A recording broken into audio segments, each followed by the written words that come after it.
வணக்கம். இன்றைக்கி நம்ம மியூசிக் தியரியில் பார்க்க போகிற சப்ஜெக்ட் எப்படி ஒரு கர்நாடிக் நோட்ஸை வெஸ்டர்ன்லையும் வெஸ்டர்ன் நோட்ஸை கர்நாடிக்லையும் கன்வெர்ட் பண்ணி வாசிக்கிறது. இது தெரியாதவங்களுக்காக தான். தெரிஞ்சவங்களாக இருந்தால் இந்த வீடியோ பார்க்க வேண்டாம். கர்நாடிக்கில் 7 ஸ்வரங்கள்னு சொல்லுவாங்க. ச ரி க ம ப த நி. நீக்கு அப்புறம் மறுபடியும் சா வரும். இதில் சா பா ஷட்ஜமும் பஞ்சமும் சொல்லுவாங்க இல்லையா. சா பா ஃபஸ்ட்டு நோட்டு 5th நோட்டு தவிர மீதி எல்லாத்துக்குமே 2 ஸ்வரங்கள் இருக்குது. ஒரே ஒரு சா தான் இருக்குது. அப்புறமா ரீ 1 ரீ 2 கா 1 கா 2 மா 1 மா 2 ஒரே ஒரு பா தா 1 தா 2 நீ 1 நீ 2 சா. ஆக மொத்தம் 12 ஸ்வரங்கள் இருக்குது, ஸ்வரஸ்தானங்கள் இருக்குது. வெஸ்டர்னில் எப்படி நோட்ஸ்க்கு நேம் வச்சுருக்காங்கனாக்கா ஆல்ஃபபெட்டிக்காக வச்சுருக்காங்க. First 7 letters A B C D E F G வரைக்கும். ஜிக்கு அப்புறம் மறுபடியும் ஏ தான் வரும். மியூசிக் நோட்டில் கெச்செல்லாம் வராது. ஓகேவா?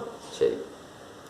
இந்த மியூசிக் நோட்டில் ஷார்ப் ஃப்ளாட் அப்படின்னு சொல்லுவாங்க. இப்போ நம்ம ரீ 1 ரீ 2ன்னு சொல்கிறோம் இல்லைங்களா. அது மாதிரி இதில் 2 நோட்டுக்கு நடுவுலேயே ஒரு நோட் இருந்தால் அதை ஷார்ப், அப்படி இல்லைன்னா ஃப்ளாட்னு சொல்லுவாங்க. இது இங்கே காமிக்கிறேன் இல்லையா. இது வந்து ஷார்ப்போட சிம்பிள். ஷார்ப்னா அடுத்தது. இந்த சிம்பிளுக்கு பேர் ஃப்ளாட். ஃப்ளாட்னா முன்னாடி. எப்படின்னு சொல்கிறேன். ஏ இருக்குது, ஏக்கு அடுத்தது பி இருக்குது இல்லையா.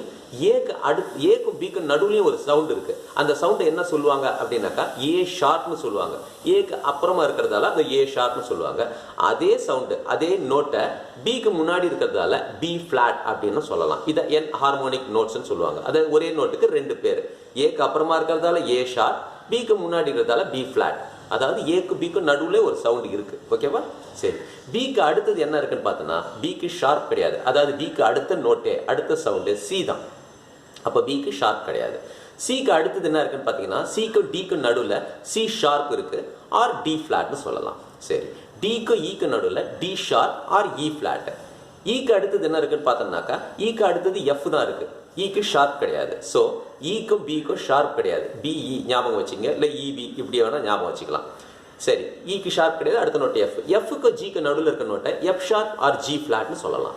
ஜிக்கு ஏக்கு நடுவில் இருக்க நோட்டை ஜி ஷார்ப் ஆர் ஏ ஃப்ளாட்னு சொல்லலாம். ஆக மொத்தம் இதுலேயும் 12 நோட் இருக்குது. ஓகேவா? சரி. இப்போ இந்த நோட்ஸோட எப்படி நம்ம கன்வெர்ட் பண்ணி வாசிக்கிறது அப்படின்றத பற்றி பார்ப்போம். இப்போது வெஸ்டர்ன் தெரிஞ்சவங்களுக்கு வந்து கர்நாடிக் நோட்ஸை எப்படி பார்த்து வாசிக்கணும் அப்படின்னாக்கா கர்நாடிக்கில் ஒரு சரிகம பதனி தான் எழுதுவாங்க. அது என்ன ஸ்கேல் அப்படின்றத எழுத மாட்டாங்க. வெஸ்டர்னில் பார்த்தா ஏ பி சின்னு இருக்கும். நம்ம அந்த நோட்டை மட்டும் கரெக்டாக எந்த நோட்டு கரெக்டாக மென்ஷன் பண்ணியிருப்பாங்க ஸ்டாஃப் நோட்ஸில், அந்த நோட்ஸ் மட்டும் நம்ம வாசிச்சா போதும். ஆனால் கர்நாடிக்கில் சரிகம பதனின்னு போட்டிருப்பாங்க. ஆனால் எந்த ஸ்கேல் அப்படின்னு எந்த நோட்டுன்னு தெரியாது. அது எப்படி வாசிக்கிறது அப்படின்னு பார்த்தோம்னாக்கா அவங்க ஸ்கேல் என்னன்னு போட்டிருப்பாங்க. கர்நாடிக்கில் ஸ்கேல் அப்படின்னா என்ன சொல்லுவாங்கனாக்கா ஸ்ருதின்னு சொல்லுவாங்க.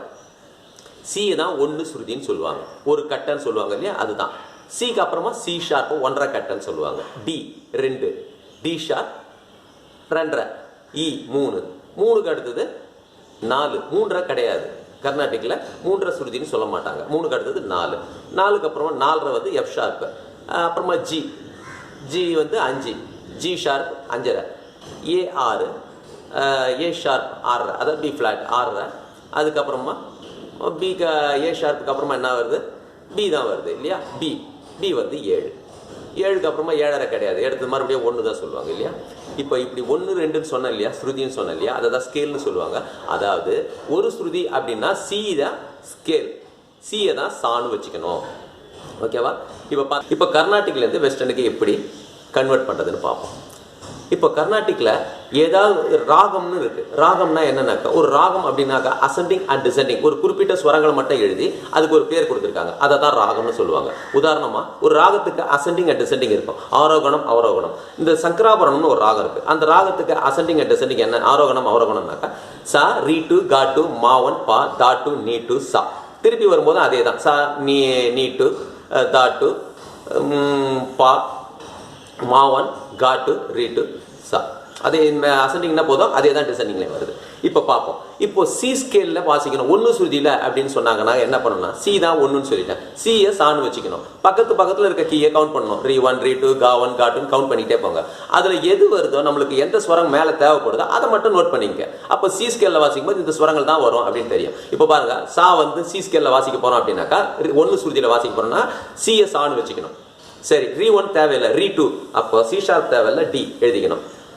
அப்புறமா கா 1 தேவையில்லை, கா 2, ரீ 2 வந்து டி, டி ஷார்ப் அதாவது இ ஃப்ளாட் கா 1 தேவையில்லை, கா 2 தான் தேவை, இ எழுதியாச்சு. கா 2க்கு அப்புறம் மா 1, ஈக்கு அப்புறமா பக்கத்தில் இருக்கிறது இ ஷார்ப் கிடையாது, எஃப் தான். எஃப் தான் மா 1 எழுதியாச்சு. மா 2 தேவையில்லை, அப்போ எஃப் ஷார்ப் தேவையில்லை. ஜி தான் பா. அடுத்தது பா தானே தேவை, பா வந்து ஜி. சரி, அடுத்தது தா 1 தேவையில்லை, அதாவது ஜி ஷார்ப் தேவையில்லை. தா 2 இப்போ ஏ. நீ 1 தேவையில்லை, அதாவது ஏ ஷார்ப் தேவையில்லை. நீ 2 பி சி. இது மாதிரி நம்ம ஒரு ஸ்கேலுக்கும் அது மாதிரி. இப்போ டி ஸ்கேலில் வாசிக்கணும் அப்படின்னா டிஎஸ் ஆன்னு வச்சு அப்படியே கன்வெர்ட் பண்ணிக்க வேண்டியது தான். டிஎஸ் ஆன்னு வச்சா டிலேருந்து கவுண்ட் பண்ணுங்க. டி சா, அப்போ ரீ 1 டி ஷார்ப் தேவையில்லை, ரீ 2. இது மாதிரி நீங்கள் எழுதி நீங்கள் ஒன்று கன்வெர்ட் பண்ணி பாருங்க, உங்களுக்கு ஈஸியாக. அப்போ நீங்கள் அப்படியே கன்வெர்ட் பண்ணி ஒன்று ஒன்றா எழுதும்போது இங்கே சி ஸ்கேலில் வாசிக்கும் போது கடைசியே அடுத்த சா வந்து சி கரெக்டாக வந்து நிற்கிது இல்லையா. டியில் எழுதும்போது அடுத்த சா டி கரெக்டாக வந்து நின்றுதுன்னா நீங்கள் கரெக்டாக எழுதிருக்கீங்கன்னு அர்த்தம். இல்லைனாக்கா ஏதோ தப்பு பண்ணியிருக்கீங்க அப்படின்னு அர்த்தம். ஓகேவா?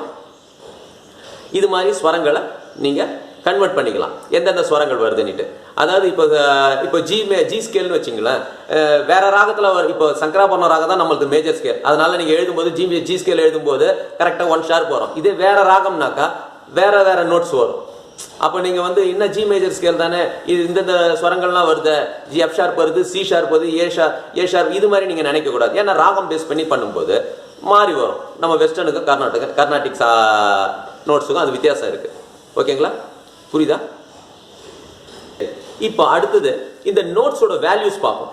இப்போ கர்நாடிக்ல வெறும் சா அப்படின்னு எழுதுனா அதுக்கு ஆஃப் கவுண்ட் வேல்யூ. ஒரு கவுண்ட் தாளம்னாக்கா கை கீழே போயிட்டு மேலே வந்தால் 1 கவுண்ட், 1 அண்டுன்னு சொல்லுவாங்க இல்லையா. இப்போ கர்நாடிக்ல வெறும் சான்னு எழுதுனா அது ஆஃப் கவுண்ட். அது வெஸ்டர்னில் கோவர்னு சொல்லுவாங்க. அதே கமா இருக்கு பார்த்தீங்களா, கமா போட்டோம்னா அதுக்கும் ஆஃப் கவுண்ட் வேல்யூ தான். அப்புறமா இப்போ 1 கவுண்ட் வேல்யூக்கு எழுதணும் அப்படின்னாக்கா சான்னு எழுதலாம், பக்கத்தில் சா ஏன்னு போடலாம். இப்போ ரீ போட்டால் ரீன்னு போடலாம் இல்லையா. சா பக்கத்தில் கமா போடலாம். சா ஆஃப் கவுண்ட், கமா ஆஃப் கவுண்ட் சேர்த்தா கிராச்செட் வேல்யூ. இல்லைன்னா சான்னு எழுதினாலும் கிராச்செட் வேல்யூ. அதை தெரிஞ்சுங்க. சரி, இப்போ மினிமம் வேல்யூல எப்படி எழுதுறது அப்படின்னு பார்த்தா, சானா 1 கவுண்ட் சொன்னேன், இல்லை சா பக்கத்தில் கமா போட்டால் 1 கவுண்ட், பக்கத்தில் ஒரு செமிகோலன் போட்டால் 2 கவுண்ட்ஸ் ஆகிடும். செமிகோலனுக்கு 1 கவுண்ட் வேல்யூ. இல்லைன்னா சா போட்டுட்டு பக்கத்தில் செமிகோலன் போடலாம், இதுக்கும் 1 கவுண்ட். அப்போ சா 1 கவுண்ட், இது 2 கவுண்ட். இது கர்நாடிக்ல வந்து ரெஸ்ட்டுக்குன்னு தனியாக சிம்பிள் இல்லை. அதனால ரெஸ்ட்டுக்கும் அவங்க அதே சிம்பிள் தான் யூஸ் பண்ணுவாங்க. சஸ்டெயின் பண்ணுறதுக்கும் பக்கத்தில் கமாவோ செமிகோலனோ போடுவாங்க. சரி, இப்போ செமிகோலருக்கு என்ன பண்ணுவாங்க, கொய்வருக்கு சான்னு போடுவாங்க. செமிகோலருக்கு என்ன பண்ணுவாங்கன்னா கீழே கோடு போட்டுருவாங்க. கீழே கோடு போட்டால் நோட்டோட வேல்யூ பாதியாக மாறிடும். இப்போ மேலே வெஸ்டர்னில் மேலே ஃப்ளாக் போட்டால் எப்படி வேல்யூ பாதியாக மாறுதோ அது மாதிரி கர்நாடிக்கில் இப்போ சரிகா அப்படின்னு எழுதிட்டு சாதாரணமாக படித்தா சரி 2 சேர்த்து ஆஃப் கவுண்ட் 1 கவுண்ட், கான்னு போட்டால் 1 கவுண்ட். 2 தாளத்துக்கு சரி கா இப்படி வருது இல்லையா. இதே சரிகான்னு எழுதிட்டு கீழே கோடு போட்டால் ஒரே தாளத்தில் சரிகா அப்படின்னு படிக்கணும். இது மாதிரி செமிகோவரை இப்படி படிக்கணும். ஓகேவா?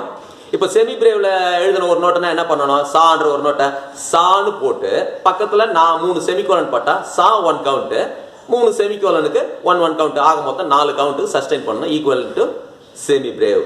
ஓகேவா? இல்லைனாக்கா எப்படி எழுதலாம், சா போட்டு பக்கத்தில் கமா போட்டுட்டு நான் 3 செமிகோலன் போடலாம், இப்படியும் போடலாம். ஓகேவா? இப்படி தான் வெஸ்டர்ன்லேருந்து கர்நாடிக்கும், கர்நாடிக்லேருந்து வெஸ்டர்னுக்கும் நம்ம நோட்ஸை கன்வெர்ட் பண்ணி வாசிக்க முடியும். தெரியாதவங்க தெரிஞ்சுக்கங்க, ட்ரை பண்ணி பாருங்கள், ஏதாவது நோட்ஸ் கிடைச்சா. ஓகேவா? தேங்க்யூ.